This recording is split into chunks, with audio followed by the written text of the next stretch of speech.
Então, pessoal, mais uma vez, vamos dar continuidade nesse trabalho. Deixa eu dizer a vocês, dentro do que eu venho trabalhando até agora, eu trabalhei com vocês as sanções disciplinares, trabalhei com vocês de forma bem rápida, direitos e deveres do preso, trabalho, modalidades de assistência, as regras gerais. O que eu preciso trabalhar agora com vocês? Gente, vamos ser bem assim, diretos. Os estabelecimentos penais, algumas características gerais desses estabelecimentos penais e algumas regras quanto à progressão, quanto à regressão, quanto à saída temporária, permissão de saída, tá? E também monitoramento, né, eletrônico. Joia? Vou desenvolver isso com vocês e aí, como eu estava dizendo para alguns aqui, vou trabalhar também, de forma bem rápida, porque eu sei pontuar, são duas leis bem pequenas, tanto a lei dos crimes hediondos, como a lei de tortura. E fica para tarde o Diogo trabalhar com vocês drogas e desarmamento e mais a matéria geral de direito penal, que o Diogo é o cara, ele tem um conhecimento extremamente profundo sobre o assunto de direito penal. Inclusive, eu estou preparando algumas aulas aqui no UOL para a matéria de direito penal militar para preparatório da polícia, e sempre que eu me encontro numa situação de desconforto com o conteúdo, a quem eu recorro é o professor Diogo. Ele tem uma capacidade notável, né, na matéria de direito penal. Quem não conhece vai ter o prazer de conhecer, vai ver isso que eu estou dizendo. Tá, vamos lá então, vamos voltar aqui. Vamos voltar para os estabelecimentos penais, tá?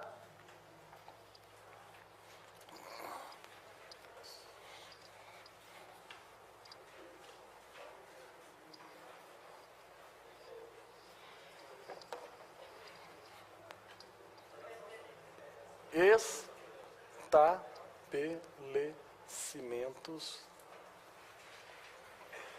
penais.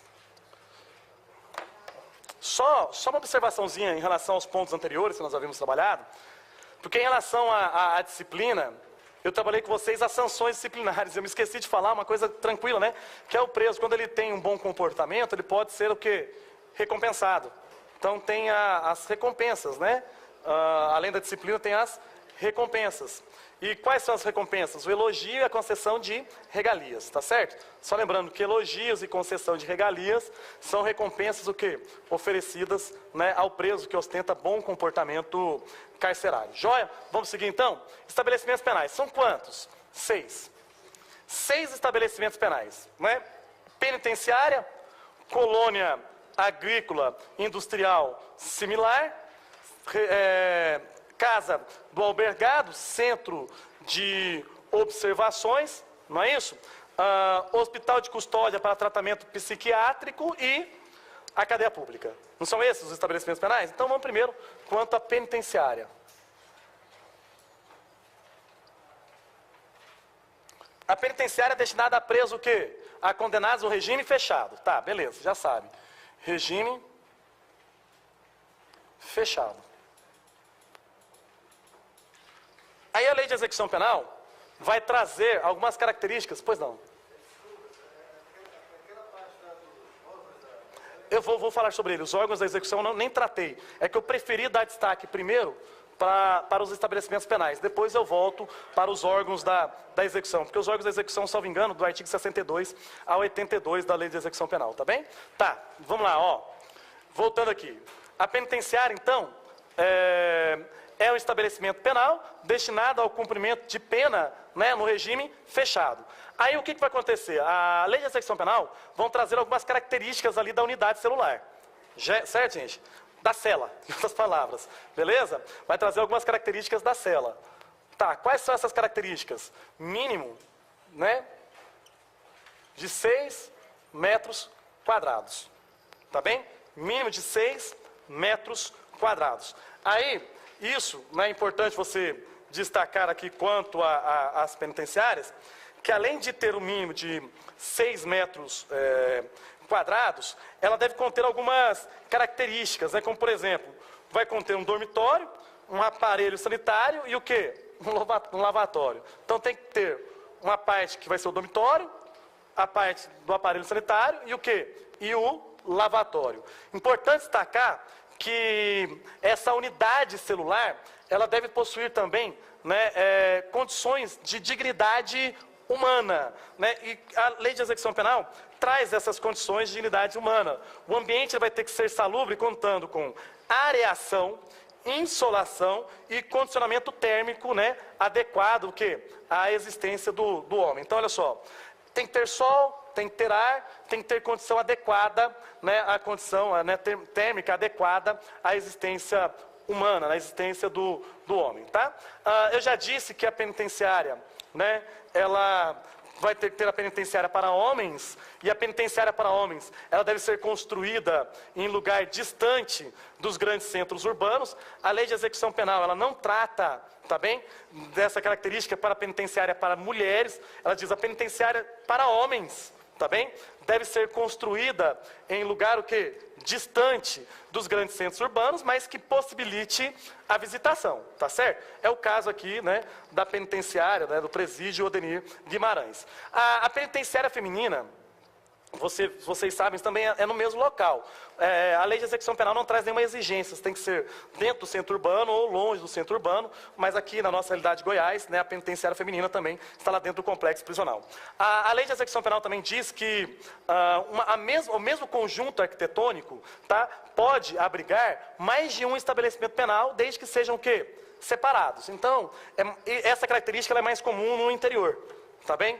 No interior, para quem for trabalhar no interior, você vai ver que essa característica ela é mais comum lá. Um único conjunto arquitetônico, quando eu falo uma única edificação, abriga mais de um, o quê? Mais de um estabelecimento prisional. Por exemplo, a penitenciária e a cadeia pública. Geralmente no interior, penitenciária e cadeia pública é no mesmo que local. A única coisa que ocorre de fato nesses ambientes é que a penitenciária e a cadeia pública são o quê? Separadas em razão de uma previsão tanto no Código de Processo Penal, mas também na Lei de Execução Penal, em que presos provisórios devem ser separados daqueles o quê?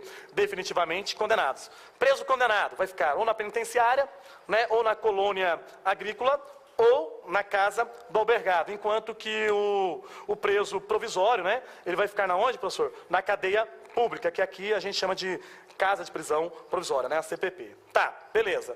Depois tem o que ainda? A Lei de Execução Penal vai tratar sobre a colônia agrícola, né? A colônia agrícola.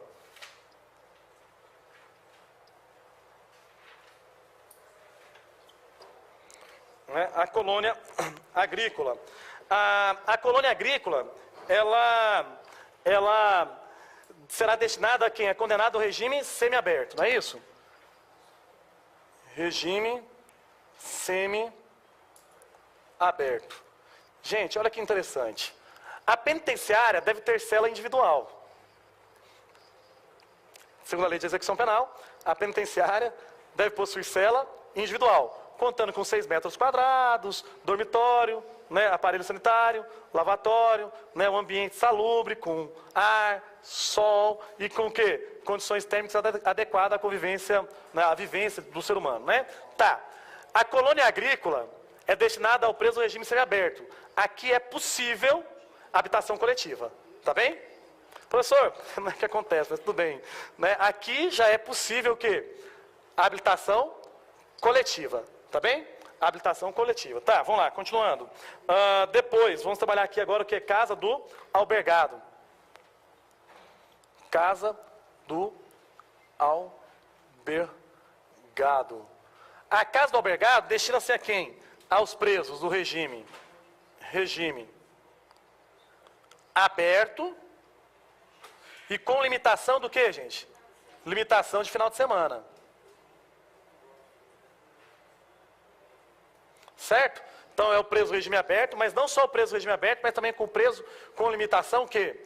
De final de semana. Só uma questão aqui quanto à casa do albergado. A casa do albergado, ela deve ser nos centros urbanos, tá bom? Ela deve ser nos centros urbanos, então dentro da cidade e sem obstáculos físicos, tá? Que impeçam a fuga. Por qual razão? Por que não existem obstáculos físicos que impeçam a fuga? Porque o preso no regime aberto, ele assume, né, o compromisso, né, de autodisciplina. Porque ele já está na última fase da execução da pena, ele já está muito próximo de conquistar a sua liberdade, tá certo? Então, preso no regime aberto, ou com limitação de final de semana, a casa do albergado será nos próprios centros urbanos, né, sem obstáculos que impeçam o quê, gente? A fuga, porque o preso ele já está na última etapa da sua execução da pena, tá? Aí nós temos o hospital de custódia.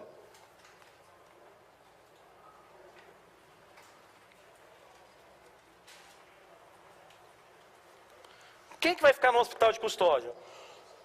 O internado, né? Fica no hospital de custódia. Mas quem que é o internado? É o inimputável ou semi-imputável. Tá certo? O inimputável é aquele que foi absolvido. Certo? E o semi-imputável é aquele que ao tempo da ação ou omissão, né, ele não era inteiramente capaz de entender o caráter ilícito do fato. Mas ele tinha o quê? Capacidade parcial de entender. Certo? Só que olha só, por gentileza, cuidado, tá? Também vai para o hospital de custódia o preso que adquiriu doença mental durante a execução da pena. Imagina que o indivíduo ele entrou no sistema prisional, sem nenhum tipo de doença mental, tanto que ao tempo da ação e da omissão, ele era inteiramente capaz de entender o caráter ilícito do fato e de determinar-se de acordo com esse entendimento. Como dispõe o artigo 26 lá do Código Penal, trazendo o conceito de imputabilidade penal, né? Justamente a pessoa que ela é sujeita à pena, certo? Só que durante a execução da pena, pode sobrevir o quê? Doença mental curável ou o quê? Incurável. Compreendem? Pode sobrevir doença mental curável ou incurável. E de toda maneira, ele vai ser encaminhado para quem esse preso? Para o hospital de custódia para tratamento psiquiátrico. O que acontece lá no hospital de custódia para tratamento psiquiátrico? Se a doença é incurável, ele vai ser submetido às regras da medida de segurança. Tudo bem? Então, esquece as regras somente da lei de execução penal e aplicam-se as regras da medida de segurança. Porque ele adquiriu doença mental incurável durante a execução da pena. Agora, se a doença mental ela é curável, né, ou seja, ele necessita de tratamento no hospital de custódia, mas a doença mental é curável, o tempo que ele ficar internado, fiquem atentos, o tempo que ele ficar internado no hospital de custódia vai ser o quê? Computado no tempo de pena cumprida. Tá certo? Imagine que o indivíduo fique 1 ano no hospital de custódia para tratamento psiquiátrico em razão de uma doença mental curável. Certo? Esse tempo de 1 ano vai ser deduzido, né, vai ser reduzido na pena que ele tem o quê? A cumprir. É como se ele estivesse cumprindo pena, normalmente. Compreenderam? Por que eu estou dizendo isso? Porque se o indivíduo ele adquire doença incurável, ele vai ser submetido às regras da medida de segurança. Então esquece, despreza o prazo da pena que lhe foi aplicada. Porque às vezes ele pegou a pena de 30 anos, mas ele vai ser submetido às regras da medida de segurança. E no caso de medida de segurança, o indivíduo ele pode ficar internado no hospital para tratamento psiquiátrico por tempo inferior à da sentença condenatória. Compreenderam? Sim ou não? Não. Eu explico mais uma vez, não tem problema nenhum, porque eu vi um silêncio, né? Olha só. Quando o sujeito ele é absolvido e sujeito à medida de segurança, ele não cumpre pena. Ele cumpre medida de segurança. E a medida de segurança tem regras específicas. Às vezes o crime que ele praticou tem pena de 30 anos. Mas ele não vai ficar 30 anos internado. Porque ele está sujeito a uma medida de segurança para tratamento psiquiátrico, lá no hospital de custódia para tratamento psiquiátrico. E as regras são específicas. Esse indivíduo pode sair num prazo bem menor do que se ele fosse, por exemplo, pode ficar também o resto da vida, mas ele pode sair num prazo bem menor do que propriamente o quê? O prazo, tá? Se ele fosse condenado. Certo? Aí se o indivíduo ele adquire doença mental no curso da execução da pena, esquece a pena que foi aplicada para ele. Vamos aplicar agora as regras da medida de segurança. Se a doença mental for incurável. Compreenderam? Mas se a doença mental for curável, nós vamos continuar aplicando as regras da execução da pena. Então continua tendo prazo de progressão, certo? Desde que a doença cure, ele volte para o sistema prisional mais uma vez, volte para o estabelecimento prisional mais uma vez, e aquele tempo que ele ficou internado é contado, é computado no tempo de pena que ele tem para cumprir. Tranquilo aqui? Então quem fica no hospital de custódia? O internado. Lembrando que o internado é o inimputável ou o quê? Semi-imputável. E a inimputabilidade ou semi-imputabilidade, ela pode ocorrer tanto durante o ato criminoso ou o quê? Durante a execução da pena, tá certo? Vamos lá, vamos voltar, vamos continuar aqui. Depois o centro de observações.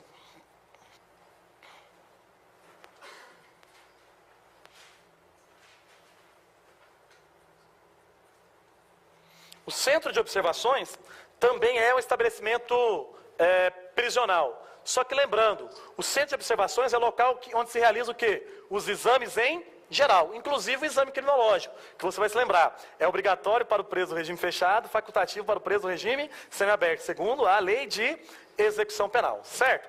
Tá, então aqui é a realização dos exames em geral, exames. Gente, lembrando Qual que é a observação que a LEP faz? Na falta, né, de centro de observação, os exames, todos, os exames gerais, serão realizados por quem? Pela CTC, pela Comissão Técnica de Classificação. Não existindo centro de observações, esses exames, então, serão realizados pela CTC. Tá, 1, 2, 3, 4, 5, sexto agora, então, cadeia pública.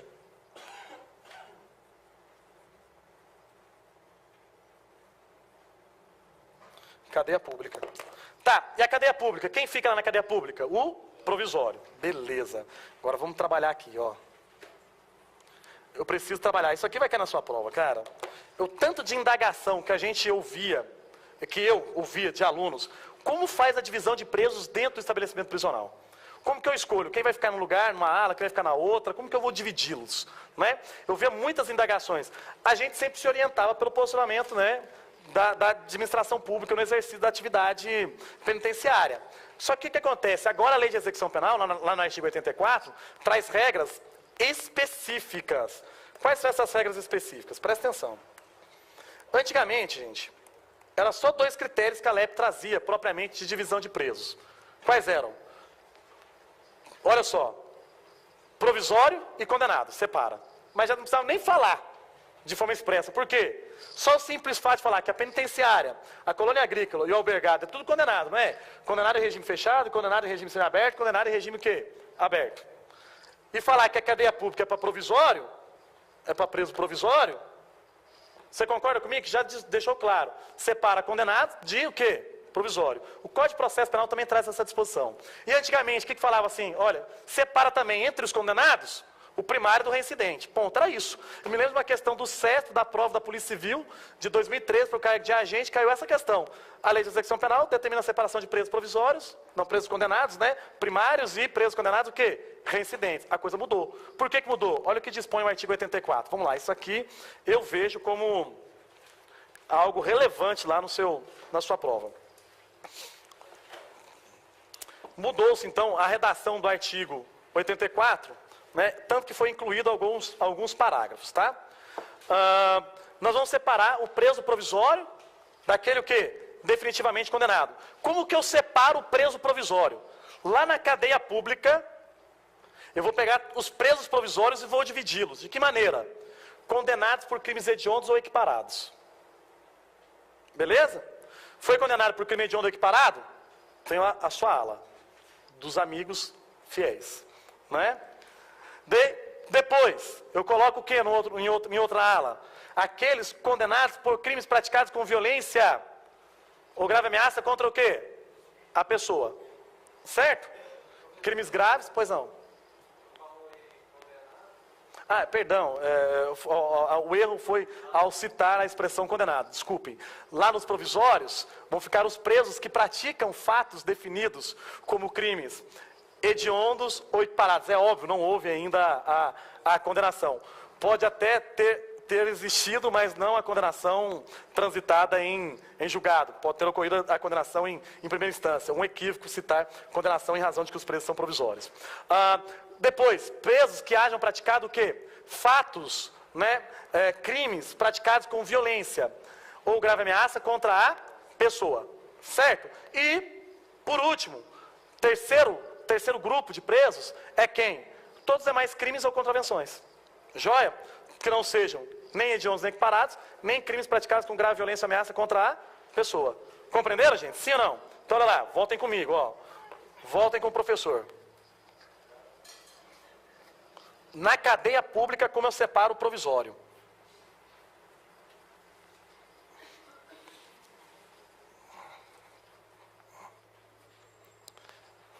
A gente espera que isso seja cobrado na sua prova, né? Até torce para que esteja lá. Na cadeia pública, como que eu vou separar o provisório? Lembrando, não é condenado, né? O colega que me corrigiu está absolutamente correto.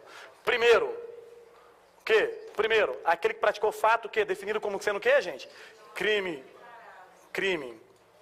hediondo ou equiparado. Certo? Segundo, vocês lembram o rol de crimes hediondos? Né? Lembra o rol de crimes hediondos? Porque tem o rol comum, né, de crimes hediondos, você está bem aqui, como cai na sua prova, né, o rol de crimes hediondos. Quais são eles? A gente lembra lá o homicídio, né, simples, quando praticado em atividade típica de grupo de extermínio, ainda que por um só agente, o homicídio qualificado em todas as suas hipóteses, aí já inclui o feminicídio, que é um homicídio qualificado, e inclui também o quê? O homicídio praticado contra agentes de segurança, né, ou em desfavor também de quem? Seu cônjuge, não tem lá? Seu cônjuge e seus filhos. Não tem isso lá? Mas que seja em razão que até o terceiro grau. Engraçado que não cita os filhos adotivos, falam cônjuge, parentes, parentes em linha reta, colateral e afins até o terceiro grau. Fala sanguíneos, esquece do filho adotivo. Mas tudo bem. Nesse caso, se for cometido contra agentes da segurança pública, do 144, né, agentes penitenciários, membros das Forças Armadas, né, o homicídio também será considerado o quê? Qualificado. Tá? E por essa razão também será tido como crime hediondo. A extorsão qualificada pela morte, a extorsão mediante sequestro, o estupro de vulnerável, a epidemia qualificada pela morte, tá? A falsificação de medicamentos, tá? E o genocídio. Aí tem um crime hediondo que até então nunca foi, que é o crime de lesão corporal, né? Natureza grave ou gravíssima, né? Mas desde que praticada contra quem?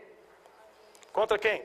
Mais uma vez, né, agentes, né, descritos lá no 144 da Constituição Federal, né, agentes da Segurança Pública, ou do 142, que é no caso os membros das Forças Armadas, ou agentes de segurança prisional, tá? Desde que seja, mais uma vez, em razão de suas funções, ou então contra seus parentes, até o terceiro grau. Joia, crianças? Tranquilos? Então, lembrando, a lesão corporal hoje é crime hediondo, mas só nesse caso. Lesão corporal de natureza o quê? Grave ou gravíssima, cometida contra quem?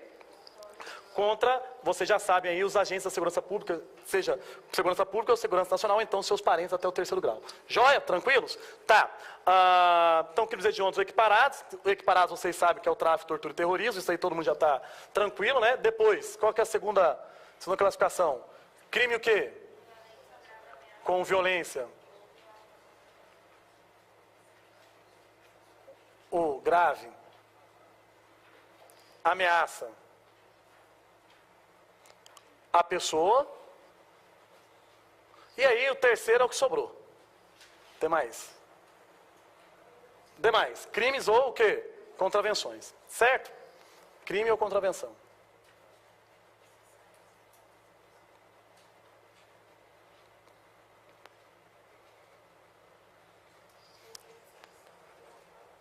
Tá.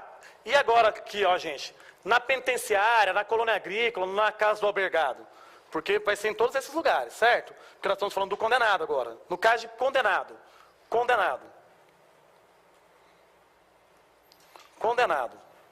Como que nós vamos fazer a separação? Presta atenção, antigamente era só assim, ó. Separa primário de reincidente. Pronto, era o que trazia a lei de execução penal. Agora não, primeiro, ó. Primeiro, aquele condenado por crime hediondo, o quê? Hediondo ou equiparado. Gente, se o cara foi condenado por crime hediondo equiparado, dane-se se ele é primário ou reincidente, ele fica no lugar. Joia? Aqui não trata nada quanto à primariedade ou quanto à sua reincidência. O que a lei de execução penal vai trabalhar quanto à primariedade ou reincidente? Olha só. Reincidentes separados dos primários, mas só no caso de crime com violência ou grave ameaça à pessoa. Então, olha só.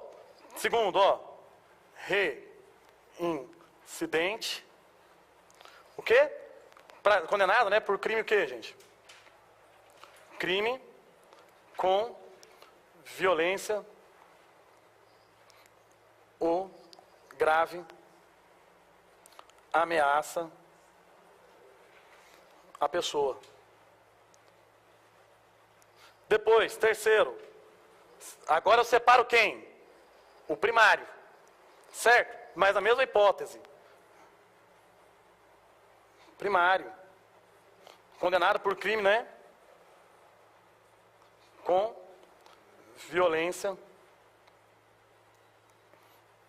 ou grave ameaça à pessoa. E por quarto, os demais casos. Demais casos. Tá? Crimes ou o quê? Contravenções. Tá bem? Demais casos. Crime ou contravenção.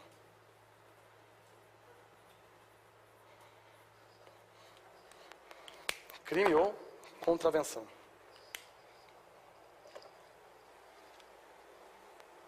Tranquilo nesse ponto aqui, gente?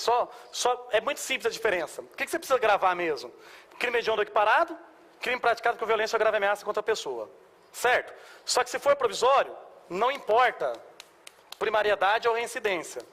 Só importa primariedade ou reincidência em qual momento? Se for condenado.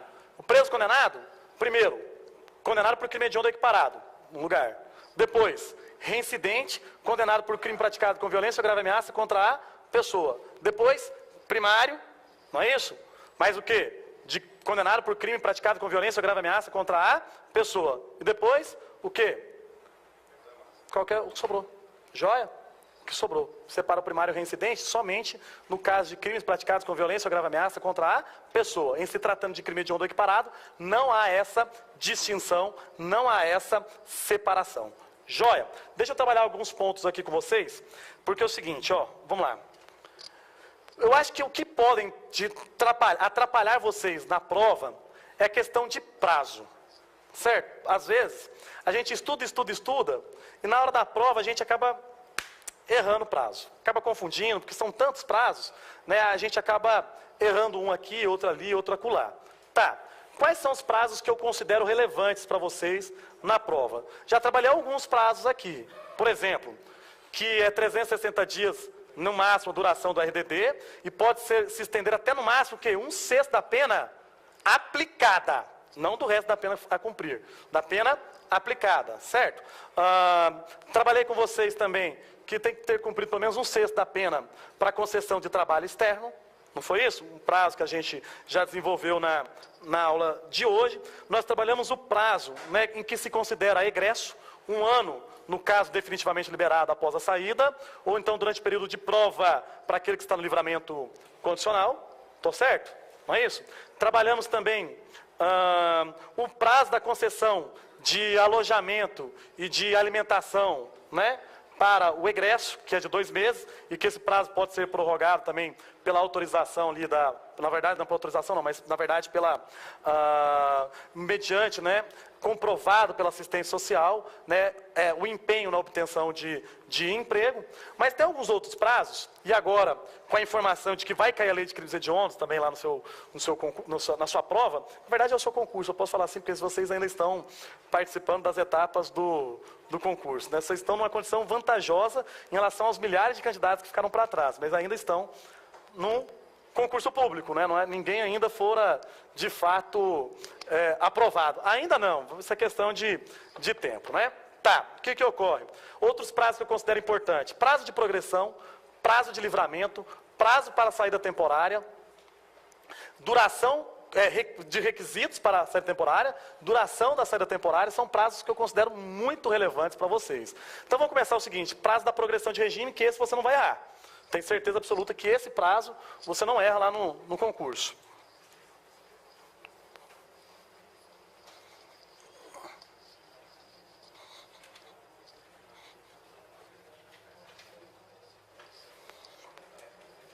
Como eu disse, a progressão de regime depende o quê? Depende de requisitos. Então, quais são os requisitos para a progressão de regime? Quais são? Pena, cumprimento de pena.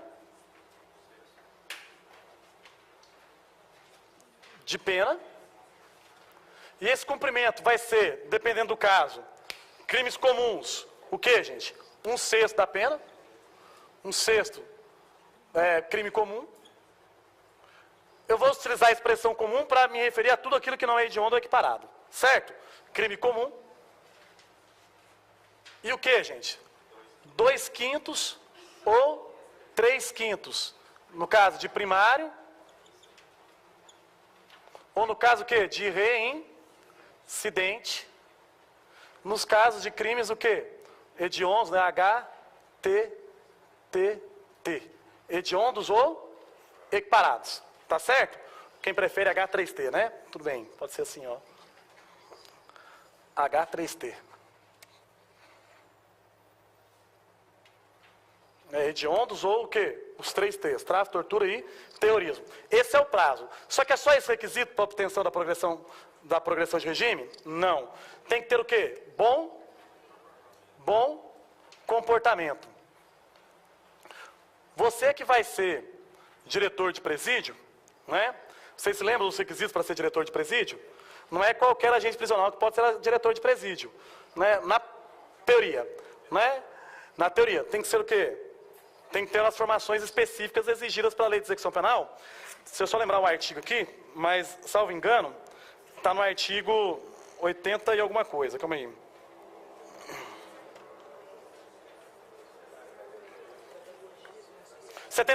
Artigo 75. Olha lá, tem que ter diplomas de nível superior em Direito, Psicologia, Ciências Sociais, Pedagogia ou o quê? Serviço Social, tá certo? Tem que ter diploma nessa área. Tem que ter ainda experiência administrativa e óbvio, né, gente? Idoneidade o quê? Idoneidade moral reconhecida, porque eu não vou também, né, um agente prisional que tem condenação criminal não vai ser diretor de presídio, pelo menos em tese, tá bem? Então, lembrando, quais são as exigências, né, do ponto de vista de formação do diretor do presídio? Isso é importante, é um outro fator, né? Às vezes nem todos os senhores aqui poderão exercer a função de diretor de presídio. Quais são elas? Voltando, ó, tem que ser portador de diploma de Direito, Psicologia, Ciências Sociais, Pedagogia ou Serviço Social. Em outras palavras, quem é formado em matemática, em física, química, educação física, né, não vai poder exercer a função de diretor.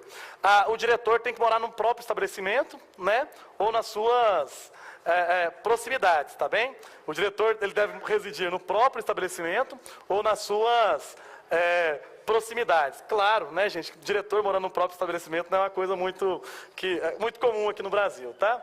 Tá, bom comportamento, que é atestado por quem esse bom comportamento? Pelo diretor. É por isso que eu estou falando sobre ele.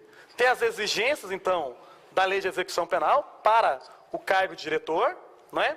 Que são os cursos, os diplomas superiores em Direito, né, e nas demais áreas sociais, certo? Além disso, idoneidade moral e experiência administrativa na área. Para que ele possa o quê? Atestar o bom comportamento, no caso aí, de progressão de regime. Tá, um outro benefício que é importante, né, são as permissões de saída e a saída o quê? Temporária, tá certo? Então você precisa também saber quanto à permissão de saída e quanto à saída temporária. A saída e a saída temporária. Quais são as características da saída? Né? A saída do estabelecimento. Que ela não tem prazo de duração, tá bem? A saída, permissão de saída, ela se estende enquanto houver necessidade. Aí você tem que verificar as hipóteses em que ela pode ser conferida. Ela vai ser conferida nas hipóteses de tratamento médico, certo? E aí o tratamento médico ele pode ser apenas um dia, apenas algumas horas, mas pode ser por dias mais, né, longos. Então, o preso pode ter esse direito, então, também à saída. Lembrando que a saída, né, ela exige fiscalização, tá? Ela tem que ser uma saída com fiscalização de agente prisional. Tanto que o sistema prisional, vocês já estão lá conhecendo essa realidade, para quem já não conhece, né, tem alguns que também já exercem atividade no sistema prisional como vigilante penitenciário, tem lá os grupos especializados, né, que vão, em alguns casos também, né, realizar a saída, né, sobretudo de presos de maior perigo, né? Mas a saída do preso, então, ela depende, né, de fiscalização, de monitoramento, tá bem? É monitoramento presencial, não é monitoramento por meio de tornozeleira eletrônica, não. Precisa de vigilância armada, tá bem? Vigilância armada. Tá, continuando aqui. Quais são as hipóteses que autorizam a saída? Então, o preso pode sair do estabelecimento prisional para tratar aspectos de saúde, né? Também, no caso de falecimento ou de doença grave, né? No falecimento ou doença grave de cônjuge, companheira, né? Ascendente, descendente, ou até mesmo irmão, tá bem? E necessidade de tratamento médico. Lembrando que sempre a saída a saída, permissão de saída, ela depende de autorização de quem? Do diretor do estabelecimento. Então, depende de escolta armada, autorização do diretor do estabelecimento, não tem prazo definido na lei de execução penal, ela se estende enquanto houver necessidade, tá bem? Se estende enquanto houver necessidade e, né, ela é concedida nos casos, né, de tratamento médico do próprio condenado, ou então necessidade o quê? Morte ou, né, doença grave de cônjuge, companheiro, ascendente, descendente ou irmãos. Beleza? Já a saída temporária, ela é diferente, por isso que eu até deixei aqui para o final. A saída temporária, ela exige algumas o quê? Algumas condições. Quais são elas? Olha lá. Saída temporária. Temporária. Quais são os requisitos, né, para a saída temporária? Primeiro, gente, o preso tem que estar no regime o quê? Semiaberto. Tá certo? O direito de saída temporária é do preso do regime semiaberto.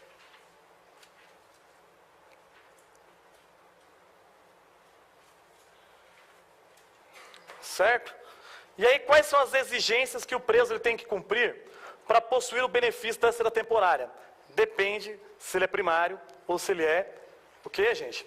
Reincidente. Tá certo? A lei de execução penal vai trazer um prazo diferenciado para a saída temporária. Por exemplo, olha só. Primeiro, vamos lá, trabalhando aqui. Diferentemente da permissão de saída, que depende de autorização do diretor, a saída temporária, ela depende de autorização de quem? Exato. A autorização do juiz da execução. Certo? Ela depende de autorização do juiz da execução, enquanto a permissão de saída depende somente de autorização do diretor. Beleza? Tá. Outra questão aqui da saída temporária. Tem que ter cumprido pelo menos o quê? 1/6 da pena para o primário e 1/4 da pena para o reincidente. Então, olha só. Cumprimento de 1/6 da pena para primário e 1/4 para reincidente. 1/4 para reincidente.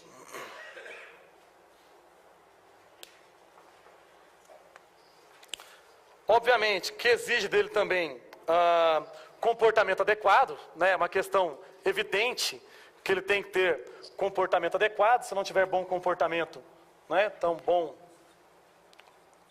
comportamento, né? E os motivos da saída, eles devem guardar o quê? Devem guardar relação com os objetivos da execução da pena. Eu até brinco, porque a saída temporária, ela é concedida por 7 dias, né? 7 dias. E ela pode ser renovada mais 4 vezes. Então, ela pode ser conferida durante o ano 5 vezes para o preso. 1 mais 4 prorrogações possíveis. Desde que entre cada uma delas, exista um período de 45 dias. Então, olha só, a duração dessa saída temporária é de 7 dias. Exceto para participar de cursos, tá, gente? Porque o preso, ele pode ter direito de saída temporária para participar de, por exemplo, participar de atividades que vão auxiliar na sua ressocialização. Mas ele pode também ter o direito de saída temporária para participar o quê? De cursos, tá? Seja ele superior, médio, profissionalizante, de qualquer maneira, para participar de cursos. Quando for para participar de cursos, o juiz vai estabelecer as condições da saída temporária, certo? Que não são esse prazo de 7 dias. São condições que vão ser estabelecidas pela própria o quê? A autoridade judiciária competente. Agora, no caso do preso participar de cursos na FOMARCA, ou então visitar parentes, né, como por exemplo, final de ano, né, a gente tem uma expressão que a gente comumente ouve, que é o induto de Natal, né? Na verdade, não é propriamente um induto, né? É uma saída temporária durante o período natalino, né? Essa saída temporária durante o período natalino, por quê? Porque é um momento propício para que o preso possa ter convivência com a sua família, porque a gente sabe que o momento de Natal gera, né, proporciona isso para o preso. Mas vou dar um exemplo, ó. Você está lá no sistema prisional e o preso ele tem uma relação religiosa. O preso virou pastor. Tem casos como esse lá no sistema prisional. E aí ele virou pastor e é um bom orador, certo?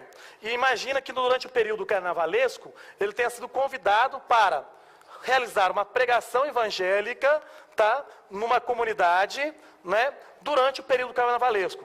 Pode ser conferido a ele saída temporária? Sim, perfeitamente. Por quê? Porque essa atividade contribui com os objetivos da execução da pena.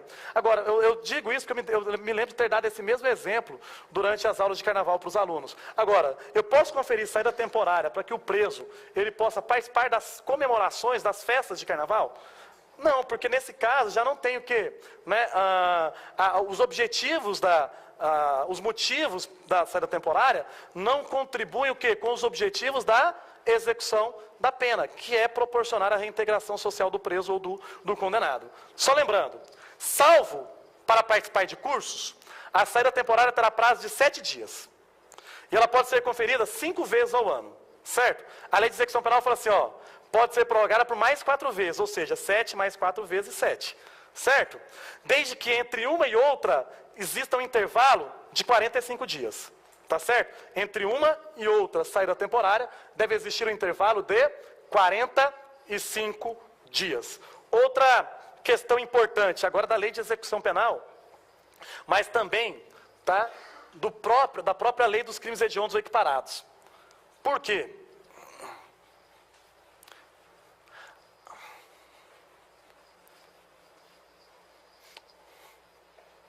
A apostila de penal tem comentários, não tem? A apostila de penal? Não é só a letra de lei não, né? Teve lá alguns comentários, a letra da lei, né? Tá. O que acontece? A questão do livramento condicional.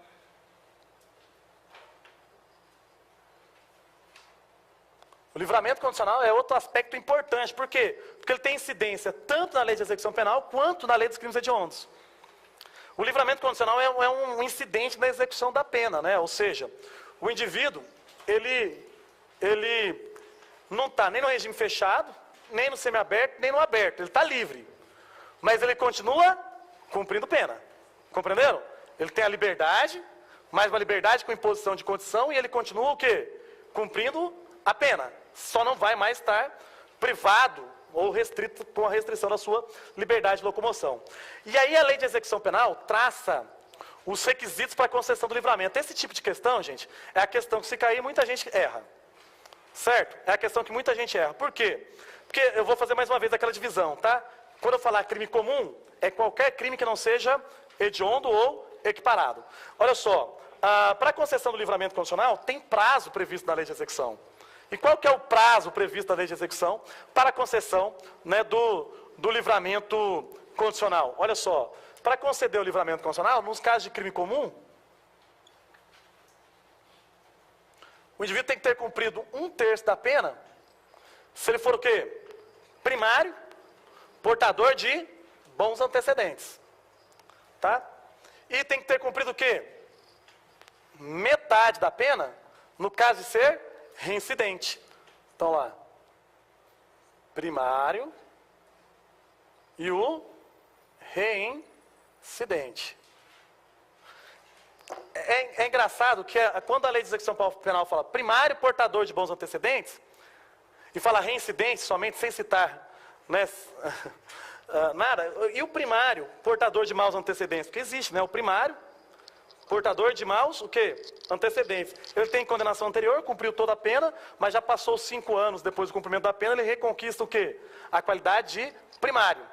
Mas ele continua com maus antecedentes, porque a primariedade você pode reconquistá-la, mas maus antecedentes, isso é uma vez só na vida.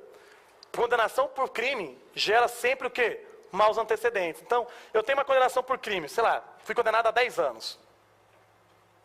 Certo? Fui condenado a 10 anos em 1990.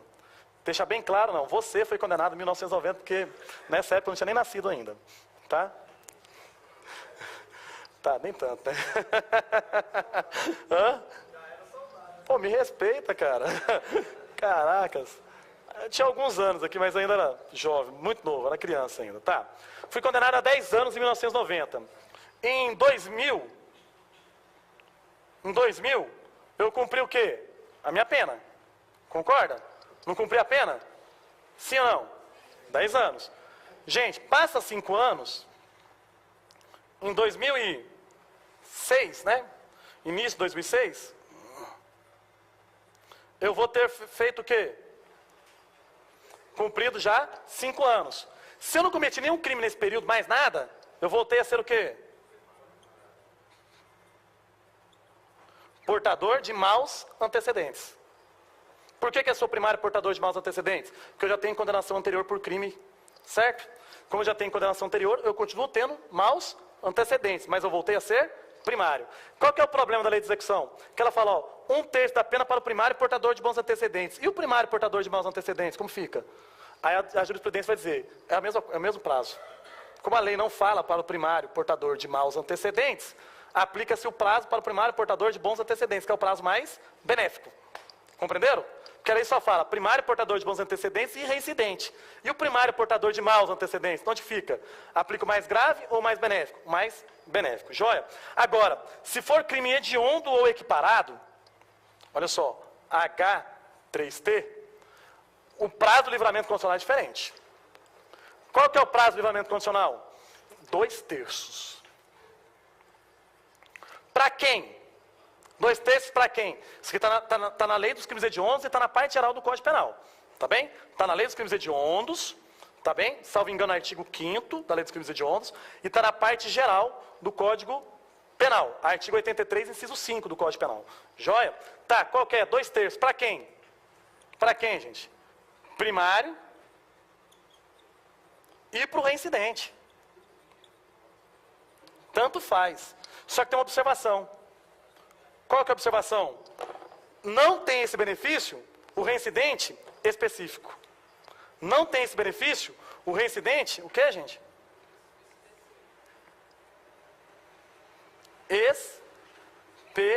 Específico. Não tem esse benefício o reincidente específico. Então, volta comigo, ó. Qual é o prazo? Eu estou tratando só do requisito temporal, porque tem o requisito ainda subjetivo, perdão.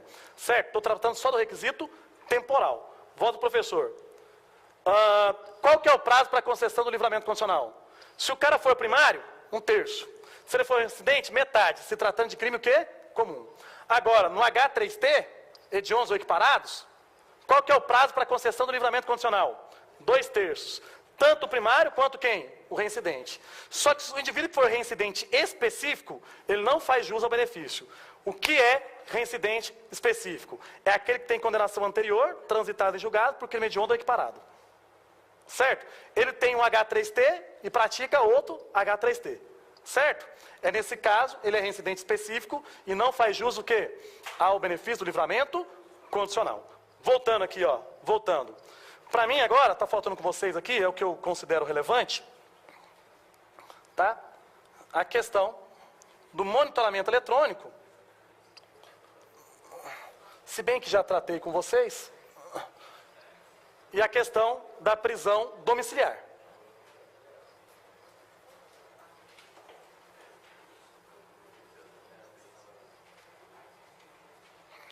Nós estamos trabalhando só LEP, né? Então, prisão domiciliar. Primeiro, prisão domiciliar. Presta atenção, gente, quanto à prisão domiciliar. Quem tem direito à prisão domiciliar? O condenado no regime aberto. Certo? Não vamos tratar de jurisprudência, então, condenado no regime aberto. Beleza?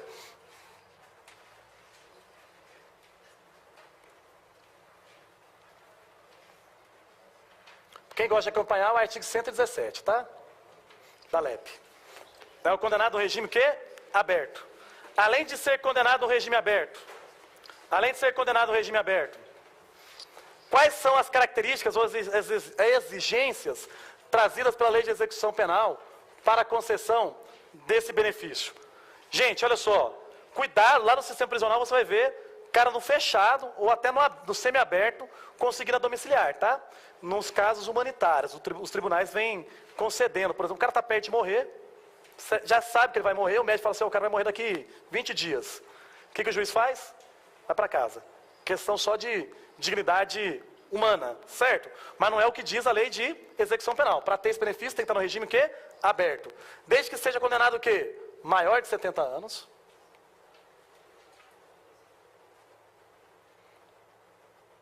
Gestante. Tá? Qualquer que seja a gestação. Acometido o quê? De doença grave.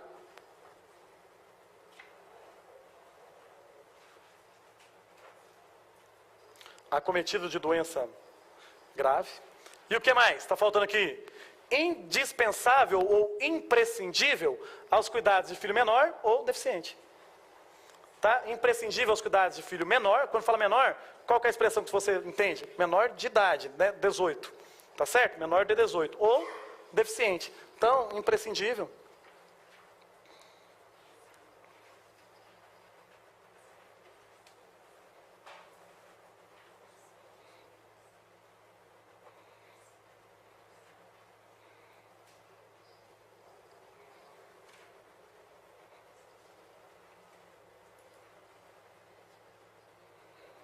Obviamente que esse deficiente é qual deficiente, gente? Físico ou mental, tá bem? Cuidado lá, porque às vezes pode cair um pé. Só deficiente físico ou só deficiente mental. É deficiente físico ou mental. Então aqui os requisitos, então, para prisão domiciliar, descrito no artigo 117 da Lei de Execução Penal. Agora, com a informação da prisão domiciliar e da saída temporária, você vai se lembrar, o que a Lei de Execução Penal diz? Que o juiz pode, faculdade do juiz, que determinar a monitoração eletrônica, em quais casos? Nos casos de saída temporária, ou de quê, gente? Prisão domiciliar, tá certo? Então não são todos os presos que são submetidos à monitoração eletrônica, somente no caso de saída temporária ou de prisão domiciliar. Crianças, pelo tempo, eu não terminei ainda não, vou conversar com vocês outros assuntos. Pelo tempo que eu tenho, e pelo que eu vejo como provável na sua prova, esses são os pontos mais importantes. Aí o colega me alertou, professor, e os órgãos da execução? É tema relevante para a minha prova? Sim, sem sombra de dúvidas, os órgãos da execução são temas, ou é um tema importante para a sua prova. Aí o que pesa nos órgãos da execução? Primeiro, você conhecer todos os órgãos. Porque é uma coisa comum, o candidato confundir órgãos da execução. Está do artigo, quem está procurando, artigo 62 e seguintes, tá bom? Os órgãos da execução. Só confirma aí se é o 62 mesmo, por gentileza. 61? Tá, foi por pouco. Quase, raspei, tá? É necessário, né? Só necessário. É porque, mas eu posso até trabalhar as expressões imprescindível e necessário como, muitas vezes, expressões sinônimas. Está lá, na lei de execução penal, a palavra imprescindível é substituída pela palavra necessário. É isso? Não. Não fala nem necessário, nem nada? Só fala condenada com o filho. Tá, então vamos tirar o imprescindível, obrigado.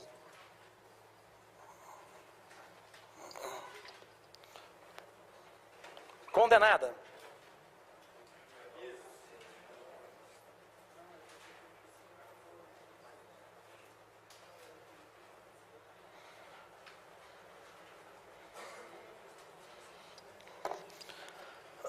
A confusão é em razão do artigo 318 do Código de Processo Penal, que diz que a prisão domiciliar durante a prisão preventiva, não durante a execução da pena privativa de liberdade no regime aberto, ela se dá para presos, né, provisórios, que são imprescindíveis ao cuidado de menor de 6 anos, não é 18, tá? De 6 anos, ou de deficiente. Porque o Código de Processo Penal também traz a previsão da prisão domiciliar, mas com algumas características distintas, tá? Da lei de execução penal. Voltando aqui, ó. Voltando. Então, quanto aos órgãos da execução aí que eu estava dizendo a vocês, né? É importante conhecer os órgãos. Qual que é a primeira coisa que as pessoas fazem na prova? Qual que é o primeiro erro na prova? Confundir órgãos da execução com estabelecimentos penais. São coisas separadas. Órgãos da execução são órgãos da administração pública, em regra, ou particular, como é o caso do patronato, que ele pode ser um órgão particular, tá certo? Que auxiliam na execução da pena. Estabelecimentos penais são os locais destinados ao quê? À prisão, né? Ao cumprimento da pena, da medida de segurança, ou mesmo da prisão provisória, certo? Essa é a diferença. Então, órgãos da execução são órgãos da administração pública ou privado, porque o patronato pode ser um órgão privado, tá bem? Que auxiliam na execução da pena. Ao passo que estabelecimentos penais são o quê? Locais, tá? Destinados ao cumprimento de pena, medida de segurança ou o quê? A imposição de prisão provisória. Compreenderam? Aí quais são os órgãos da execução? São vários, né? Talvez aqui seja um ponto mais... você precisa mais decorar. Por quê? Porque a lei de execução penal vai tratando lá os órgãos da execução do 61 ao 81. Vai tratando eles lá, todos. E aí vai trazer as características desses órgãos e as suas atribuições. Aí na hora que chega na parte da atribuição, é a merda. Por quê? Você vai ler as atribuições, você tem que decorar. É a atribuição, por exemplo, do Conselho Nacional de Política Criminal e Penitenciária. Aí você vai ter que ver lá quais são as atribuições. Essa parte é uma parte que exige leitura. Eu prefiro até nem tratar com vocês. O que eu prefiro? Citar esses órgãos, certo? E pelo menos trazer algumas características que eu considero mais pertinentes em relação a eles. Olha aqui, o Conselho Nacional de Política Criminal e Penitenciária, o CNPCP, né? Primeira coisa que você precisa saber, é um órgão nacional com sede em quê? Em Brasília, está vinculado ao Ministério da Justiça. Pronto. Órgão nacional, com sede em Brasília, que está vinculado ao Ministério da Justiça. Primeira coisa que você precisa saber quanto ao Conselho Nacional de Política Criminal e Penitenciária, que é o Conselho Nacional, CNPCP, tá bem? Conselho Nacional de Política Criminal e Penitenciária. Então, mais uma vez, é órgão federal, certo? Nacional, com sede no Distrito Federal, com sede em Brasília, e que é o quê? Vinculado ao Ministério da Justiça. Agora, presta atenção. Outra informação importante é o seguinte. Os membros do Conselho serão, ao todo, 13 membros. Tá bem? O Conselho Nacional de Política Criminal e Penitenciária vai possuir 13 membros. E como são esses membros, tá? São escolhidos, olha aqui como diz, ó. São escolhidos através de ato do Ministério da Justiça. Cuidado, porque pode ser que os caras tentem te sacanear colocando, são escolhidos por ato do Ministro da Justiça. Não, é por ato do Ministério da Justiça. Quando fala ato do Ministério, quer dizer que pode ser do ministro ou de autoridade por ele o quê? Que recebe dele a delegação. É porque o ato não é exclusivo do ministro, ele pode delegar o ato, tá certo? Tá, esses membros são escolhidos entre, olha só gente, professores e profissionais do direito, mas não é qualquer direitão. Direito processual penal, penitenciário e outras ciências, né, correlatas, como por exemplo a criminologia, tá certo? Bem como representantes da comunidade e dos ministérios da área social. Então, Ministério da Educação, entre outros ministérios sociais. Então, voltando, são 13 membros, escolhidos entre quem? Entre professores e profissionais do direito processual penal, do direito penal e do direito quê? Penitenciários e de ciências correlatas, além de membros da comunidade e dos ministérios o quê? Sociais, certo? Esses membros, eles terão um mandato, tá, de 2 anos. E deve ser renovado, tá? Pelo menos 1/3 desses membros a cada ano. Tá certo? Então, olha, o mandato deles serão de 2 anos e pelo menos 1/3 desses membros devem ser renovados o quê? A cada ano. Tá bem? Sendo proibida a imediata recondução. Tá bom? É proibido a imediata recondução. Então, o cara não pode fazer 2 anos e já seguir por mais 2 anos, tá bem? O juiz da execução, na realidade, que é importante vocês entenderem, que as atribuições de juiz da execução vai ser exercido pelo próprio juiz da execução, conforme a lei de organização judiciária de cada ente federativo, mas na ausência de juízo da execução, tá? As atividades do juiz da execução serão exercidas pelo juiz que proferiu a sentença. É porque nós temos, gente, 2 juízos separados. O juiz que é o juiz do conhecimento. O que é o juiz do conhecimento? É aquele que avalia a causa para proferir a sentença, certo? E tem o juiz da execução, que cuida de toda a execução da pena. Ele vai trabalhar junto com a administração penitenciária na execução da pena e adotar as medidas judiciais que a ele cabe, certo? Então, em regra, existe a organização judiciária que vai criar um juízo da execução, a figura do juiz da execução. Naquelas comarcas em que não existir juiz da execução, a execução será exercida pelo juiz da sentença, tá certo? Tá. O Ministério Público, como órgão que é de fiscalização da atividade desenvolvida pela administração pública, o Ministério Público também é órgão da execução, mas que vai desenvolver o quê? A fiscalização da execução da pena e também vai tomar as medidas judiciais cabíveis. Ele vai recorrer também nas decisões judiciais, né, e vai adotar, vai buscar, vai pleitear em juízo a adoção das medidas judiciais o quê? Cabíveis. Temos também o Conselho Penitenciário. O Conselho Penitenciário é órgão estadual, tá bem, gente? Do Estado, do Distrito Federal ou dos territórios, tá bem? Quem vai escolher os membros do Conselho Penitenciário? O governador, tá bem? O governador dos estados, do Distrito Federal e dos territórios. Olha só, como que vai ser a nomeação, tá? Dos membros do Conselho Penitenciário? É semelhante à nomeação dos membros do Conselho Nacional de Política Criminal e Penitenciária, entre professores e profissionais do direito penal, processual penal, tá? Penitenciários e ciências correlatas, tá bem? Além de membros da comunidade, representantes da comunidade. Aqui, a única diferença em relação ao Conselho Nacional é que não tem os membros dos ministérios sociais, por uma razão óbvia, que no âmbito estadual não há ministérios. Joia?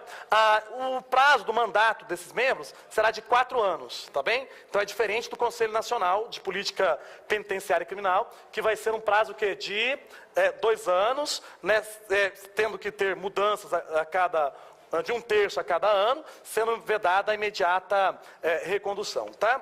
Tá, beleza. Aí tem os departamentos penitenciários. São 2 departamentos penitenciários, na verdade são dezenas, né? São os departamentos penitenciários locais, né, ou órgãos similares, né? Conselho, não, a lei de execução penal não dispõe a quantidade de membros, mas diz como eles serão escolhidos pelo governador, certo? Voltando aqui, voltando. Eu até preparei, na parte da tarde, quem retornar, esse resuminho aqui é bem direto. Eu já contei quantos tem, agora na hora do intervalo eu imprimo e entrego para vocês com todo prazer, tá bom? Já fiz isso proposital. Sei que você anotou, é bom anotar, que memoriza, mas eu estou aqui também para trazer esse resuminho para vocês, tá? Por sinal, aproveite ele, tá? Porque eu gastei umas 8 horas fazendo esse resumo. Eu ia falar palavrão aqui, mas não vou falar não. Essa merda, falei, já era, tá? Porra, Cara, se eu não falar palavrão, eu fico bem infeliz, sabe? Palavrão, vocês já ouviram falar que uma pesquisa aponta que as pessoas que falam palavrões são mais sinceras. Sabia disso? Já ouviram isso na pesquisa? Então se depender disso, eu sou sincero por demais, não é, André? Porque, cara, eu me dou bem com palavrão, e eu não era assim. Quando eu era mais novo, quando eu digo novo, quando eu era na minha infância, adolescência, eu tinha vergonha, receio de falar palavrão, mas eu fui virar polícia, cara, aí já era, né? Aí você aprende na academia que você vai abordar o cidadão na rua. Cidadão, mão na cabeça. Aí você encontra o cidadão infrator da lei com o veículo roubado. Perdeu, vagabundo. E pronto, cara, não pode falar isso, sabe? Você ainda tenta, né, não falar, mas não tem jeito. Porque se você falar assim, cidadão, mão na cabeça, deitado no chão, o cara sai dando tiro em você. Então você tem que, pro infrator da lei, você tem que às vezes agir com o vocabulário que ele entende, vamos dizer assim, né? Falar com ele da maneira que seja compreensível e que demonstre poder. Muitas vezes pode até configurar abuso, mas na prática, para a segurança pessoal, é comum, né? O problema é quando a gente confunde o cidadão de bem com o cidadão infrator da lei e acaba excedendo, né?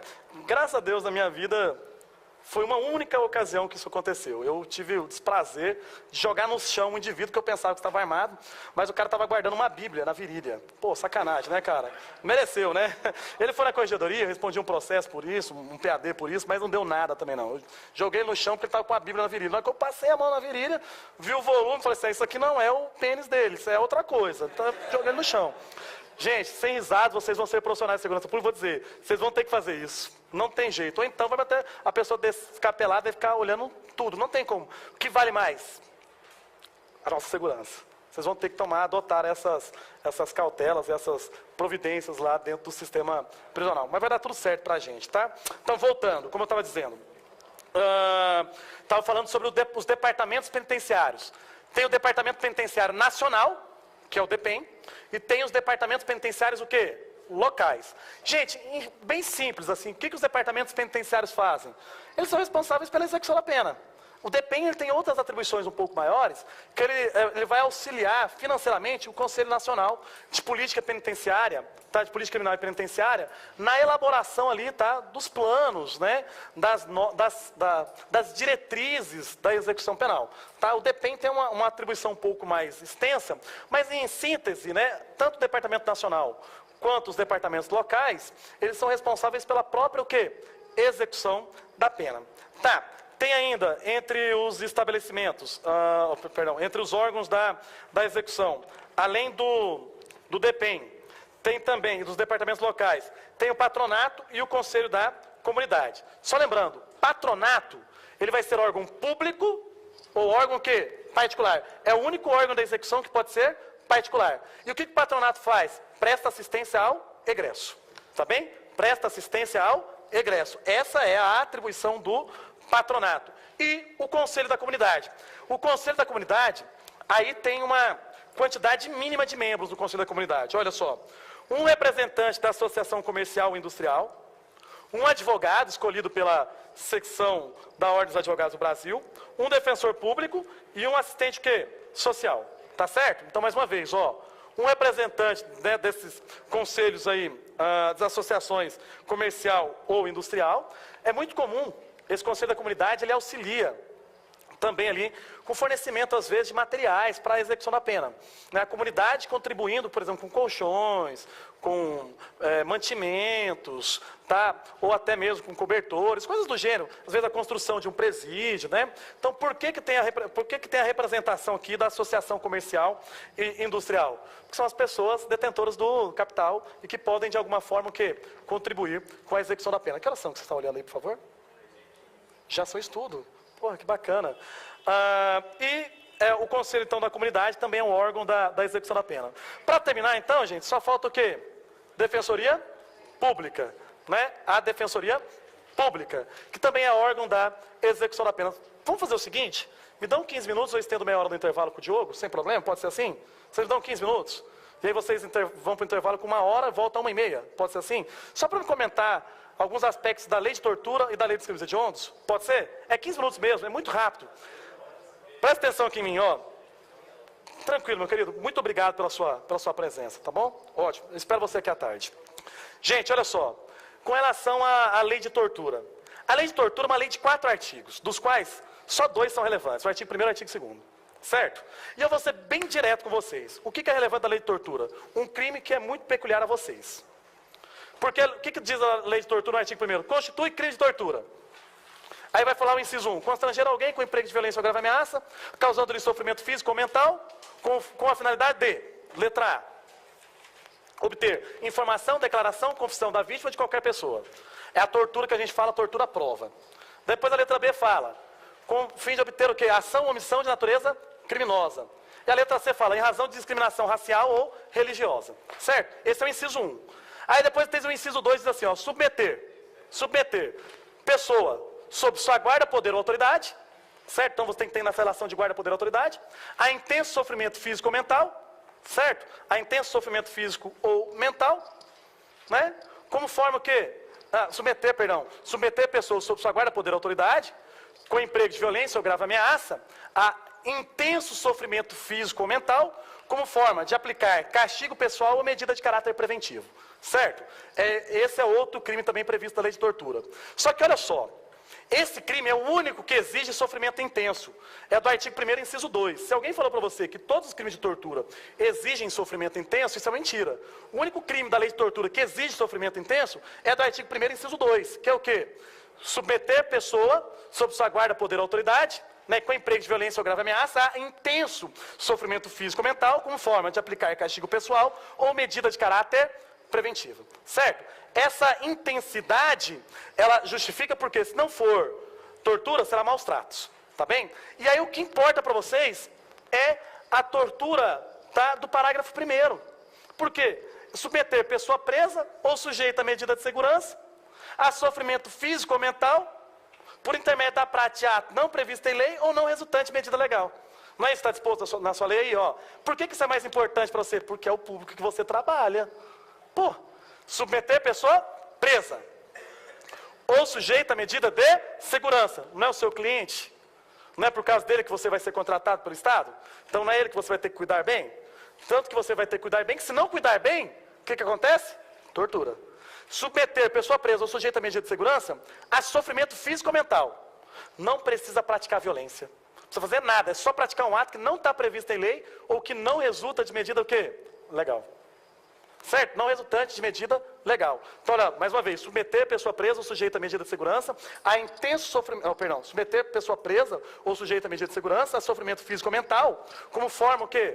Por meio de ato não previsto em lei ou não resultante de medida legal. Só que olha só, o parágrafo 2º do artigo 1º traz algo que eu acho extremamente importante para vocês. Porque, na qualidade de funcionário público, que atua na execução da pena, você pode incorrer nesse crime, que é a tortura ou omissão. Qual que é ela? Comete o crime de tortura ou omissão do parágrafo 2º, que é punido com a pena de detenção de 1 a 4 anos, né? Quem? O sujeito que, me desculpem, o sujeito que ele é funcionário público e ele tem o dever legal de evitar a tortura. Então, seguinte... Se você vê seu amigo praticando tortura e você não interfere buscando evitar o resultado, você também responde por tortura ou omissão. Certo? Beleza? Ou então, o dever de apurar. Amanhã você vira diretor de estabelecimento prisional, você tem o poder disciplinar na execução da pena. Tem ou não tem o poder disciplinar? Na execução da pena em relação aos seus subordinados. Porque você é o diretor, você vai também o quê? Punir os servidores que estão sob sua direção. Não estou certo? E aí você... tem conhecimento da prática de tortura do estabelecimento prisional e não adota nenhuma medida para apurá-la. Tortura, o quê? Omissão. Punido com pena de detenção de 1 a 4 anos. Aí você vai lá para o parágrafo 5º, aí o parágrafo 5º traz aquilo que você não pode saber, não pode esquecer. Que é o quê? Constitui efeito automático da condenação para você, funcionário público, né? A perda do cargo e o quê? A interdição para o seu exercício pelo período do quê? Do dobro do prazo da pena aplicada. Se você foi condenado pelo crime de tortura, que é a pena de 2 a 8 anos, você pode, né, ter a pena, o quê? Ter o dobro da pena aplicada, impedido de exercer função pública, além de perder o seu cargo. Esse efeito não é facultativo, é automático. Funcionário público, condenado por crime de tortura, seja por ação ou por omissão, no exercício de suas funções, ele vai perder automaticamente o cargo, emprego ou função pública e vai estar impedido de exercer a função pública pelo dobro do prazo da pena aplicada. Certo? Então, esses aspectos são os aspectos mais relevantes da lei de tortura. Agora, qual outro fator que você precisa ali para a lei de tortura? Conhecedor. Que a pena na lei de tortura, ela vai ser aumentada também de 1/6 a 1/3. Em 3 circunstâncias distintas. É 1/6 a 1/3 mesmo? Estou certo? Nos patamares de aumento? De 1/6 a 1/3. Em 3 patamares distintos. Quais são eles? Olha, vai ser aumentado de 1/6 a 1/3. Você sendo agente público. Pô, agente público se ferra, né? Por quê? Se você comete a tortura, você perde o cargo de emprego em função pública. Sua pena aumentada o quê? De 1/3. É a doutrina, a jurisprudência, todo mundo entende que isso não é bis in idem. Vamos bola. Bola pra frente. Certo? Continuando. Então, vai ser aumentado de 1/6 a 1/3. No caso de ser agente público. No caso do crime ter sido cometido contra quem? Criança, adolescente, vai citar aí tudo. Aí vai falar assim, maior de 60 anos. Cuidado, não é idoso, tá? É maior de 60. Cuidado, porque o idoso é 60 ou mais. Então, só aumenta a pena no caso de maior de 60. Cuidado, se vir na sua prova lá, aumenta a pena se a pessoa for idosa, tá errada. Tá bem? Está errado. Segundo a lei de tortura, está errado. E claro, segundo a doutrina de jurisprudência também, porque é a interpretação literal da norma, tá bem? E no caso do crime ter sido cometido mediante o quê? A lei diz o quê? Sequestro. A jurisprudência acrescenta o cárcere, mas para você só interessa o quê? O sequestro. Lembrando que a tortura pode ser qualificada em 2 casos. Morte, com pena de reclusão de 8 a 16 anos. Ou o quê? No parágrafo 3º, quem está acompanhando aí, ó. Morte com pena de reclusão de 8 a 16 anos. Ou o quê? Lesão corporal grave ou gravíssima de 4 a 10 anos. São as hipóteses de que a pena da lei de tortura, né, ela pode ser qualificada, tá bem? Só uma coisa. Pois não, minha querida.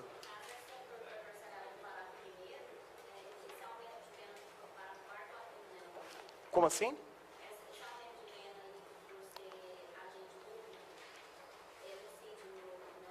É porque é o seguinte, o crime de tortura, ele é crime em regra comum. Não exige a qualidade especial do sujeito ativo, não exige a qualidade de agente público. Volta para os crimes comigo, ó. Inciso 1. Pode acompanhe comigo, ó. Constranger alguém com emprego de violência ou grave ameaça, causando-lhe sofrimento físico ou mental. Com a finalidade de, letra A, obter o quê? Obter o quê? confissão, declaração, não é isso? Da vítima de qualquer pessoa. B, ação ou omissão de natureza criminosa. C, em razão de discriminação racial ou religiosa. Depois, o inciso 2. Olha lá. Submeter pessoas sob sua guarda, poder ou autoridade a sofrimento físico ou mental, né, por intermédio da prática... Não, submeter pessoas sob sua guarda, poder ou autoridade, com emprego de violência ou grave ameaça, a intenso sofrimento físico ou mental, como forma de aplicar castigo pessoal ou medida de caráter preventivo. Aqui exige uma qualidade especial. Qual é? Exercer guarda, poder ou autoridade. Mas não precisa ser funcionário público. Tem que exercer guarda, poder ou autoridade. Pode ser pai, pode ser mãe, babá, cuidador de idosos, tantas outras pessoas. Certo? E no caso do preso, lá, do parágrafo 1º, submeter pessoa presa, não é isso? Ou sujeita a medida de segurança, a sofrimento físico ou mental, por intermédio da parte de ato não previsto em lei ou não resultante de medida legal. Quem pode submeter a pessoa presa? Qualquer pessoa. Vou explicar por quê. Porque aí eu preciso de entrar no entendimento doutrinário. Qual a razão? O Código de Processo Penal fala que a prisão pode ser realizada por qualquer pessoa. Então, se qualquer pessoa pode realizar a prisão, qualquer pessoa pode o quê? Submeter alguém a tortura. Não exige a qualidade especial de agente público. Logo, tá? O inciso 1 do parágrafo 4º, que é a causa de aumento de pena de 1/6 a 1/3 no caso de ser agente público, incide em qualquer dos crimes de tortura. Beleza? Tá. Quanto à tortura, só isso. Hediondos ou equiparados. Olha para mim. O que você precisa levar do hediondos ou equiparados para a sua prova? As vedações legais. Veda-se o quê? Vedações legais. Hediondos ou equiparados, né, da Lei 8.072 de 1990. Veda-se o que para ele? Veda-se o quê? Veda-se a fiança, não se veda a liberdade provisória. Veda-se fiança, indulto, graça e anistia. Beleza? Agora olha aqui. Isso aqui, cara, eu não sei se tem comentário a isso na sua apostila. Se tiver, você já me alerte. Só lei? Hediondos é só lei? Então beleza, então só lei. Regime, a pena vai ser cumprida inicialmente no regime fechado. Nossa, dá até raiva de falar isso. Se cair na prova, beleza. Embora exista um posicionamento da jurisprudência a respeito desse assunto bem diferente. Mas tá. Segundo a lei dos crimes hediondos ou equiparados, quem for condenado por crime hediondo ou equiparado inicia no regime fechado. Mas pode progredir, você já sabe. 2/5 primário, 3/5 o quê? Reincidentes. Qual foi o termo que eu não falei da lei dos crimes hediondos, que está aí no parágrafo 4º? É o prazo da prisão temporária, que é de 30 dias, prorrogado por igual período em caso de extrema e comprovada necessidade. Parágrafo 4º do artigo 2º, quem estiver acompanhando a lei. A prisão temporária, ela vai ser definida por prazo de 30 dias, prorrogado o quê? Por igual período, nos casos de extrema e comprovada necessidade. Agora, posso dar um chute? Leia o parágrafo 3º do artigo 2º, alguém para mim, por favor. Lê alguém, por favor, parágrafo 3º, parágrafo 3º do artigo 2º da lei dos crimes hediondos.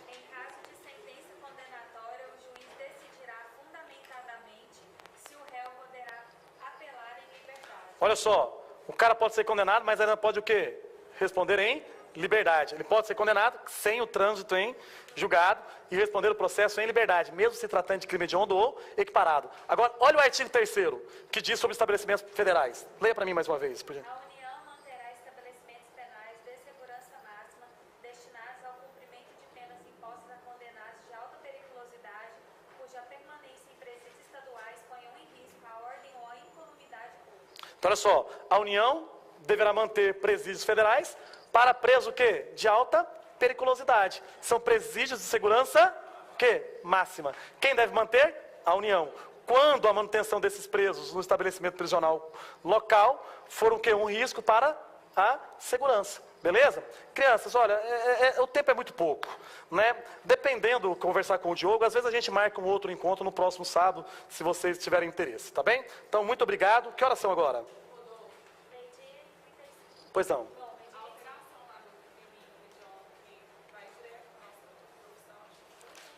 Sim, é o que eu havia citado. Quais são as alterações da lei de crimes hediondos que vai direto com a sua profissão?